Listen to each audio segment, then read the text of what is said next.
US President Joe Biden has visited the Hawaiian island of Maui to see the devastation left by the recent wildfires.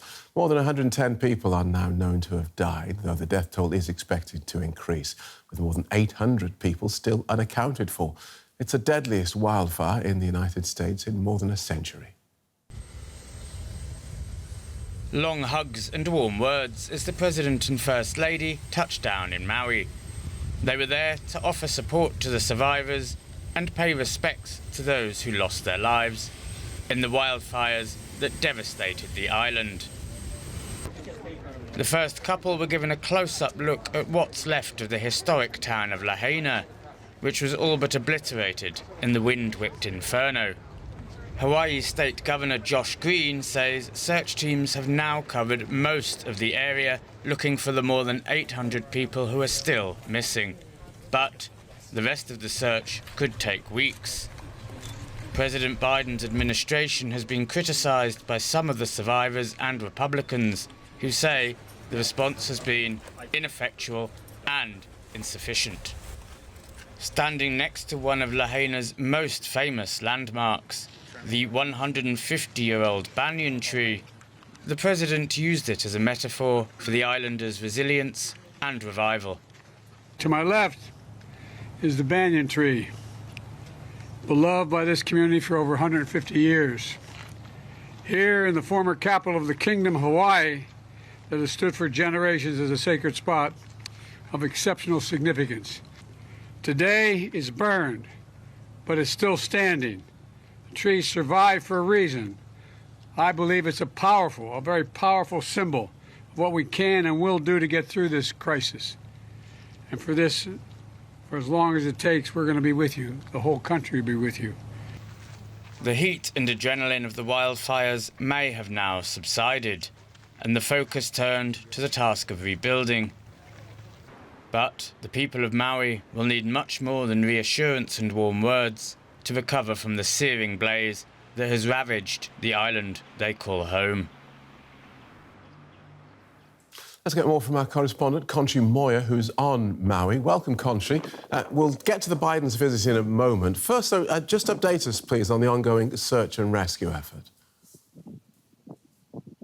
Yes, as of last night, there was still a 15% remaining area to be searched, and that is going to be the most difficult one because there is still a lot of debris to be removed. Right now, the authorities have moved on from searching the individual properties to searching multi-story and commercial properties. This is the last phase of the search. However, the number of victims officially accounted for is still very low at 115 at this time. And that contrasts with the number of people that are expected to have died in the fires. The people on the ground expect them to be by hundreds. Right. There are still 850 people unaccounted for, and Governor Green said probably many of these people will never be found. OK. Let's turn to the president's visit. Tell us more about how he's been received today. He was received with indifference by the people. I mean, people even I've been talking to today, they didn't know Biden was here. And they also said, what is the point of the president being here, especially now after 2 weeks? What we need is funding. We need direct money. That's been a main complaint of the families here, that they are not receiving enough direct federal help. They talk about $700 to $800 per family, which in an island like this, so expensive and with no house, doesn't get them very far. Biden, however, it was very important for the authorities that he saw the scope of the devastation itself, so in the hopes that he will increase federal help. He has already announced some of these measures. He has appointed someone to oversee long-term recovery here on the island, and he also has over 1,000 first responders, 450 teams already assisting in the search. And he has also appointed about $8 million to help. But local people are in so much need, they deem it insufficient. Right, $800 doesn't sound like a lot, given the scenes that we have seen over the last weeks. You've been covering this disaster right from the start. How are people coping 2 weeks into this?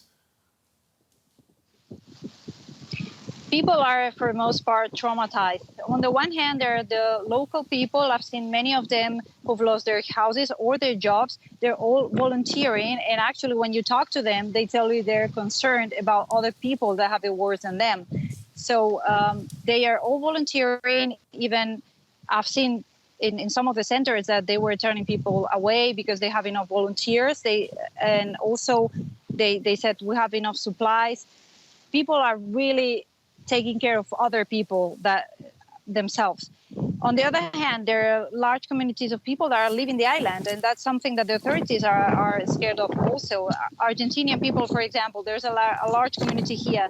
They've been selling cars. They're traumatized, even though they think they might find another job opportunity in the near future. They cannot bear to be here when their home, Lahaina, has been destroyed. They're in need of mental health, and they have been flying out of the island. Wow. And tourism, of course, is a huge part of the island's economy, and presumably it's going to take some time for that to get back on its feet. So how are people going to be able to rebuild their lives? Yeah, well, today there was a Maui County Council meeting, and residents affected by the fires from Lahaina and upcountry were invited to provide their testimony and to share their stories. The aim there is to gather input directly from the community as to how they want to move forward and to establish the top priorities for them. Once that has been done, authorities here will start formulating policies according to what people want Lahaina to be in the future. That's for the rebuilding part. Now, the main concern right now is what's going to happen with the unemployment that is rising significantly. People I've been talking to feel that the authorities were too quick to say to tourists, do not come to Maui, we need the resources. Now they realize, and they've been repeating all over again, it's only the West Coast, concretely Lahaina, that has been affected. But areas like this, where I'm right now in Kihei, they're safe. Kihei, Wailea, the road to Hana, and they want tourism to come because tens of thousands of people have left, and there have been many cancellations. So I've been talking to the business owners, like the surf school right next to me, restaurant owners, and they're cutting personnel in half. Right. So that's going to be a big concern for them. OK, thank you for that, Conchi. DW correspondent Conchi Moya on Maui.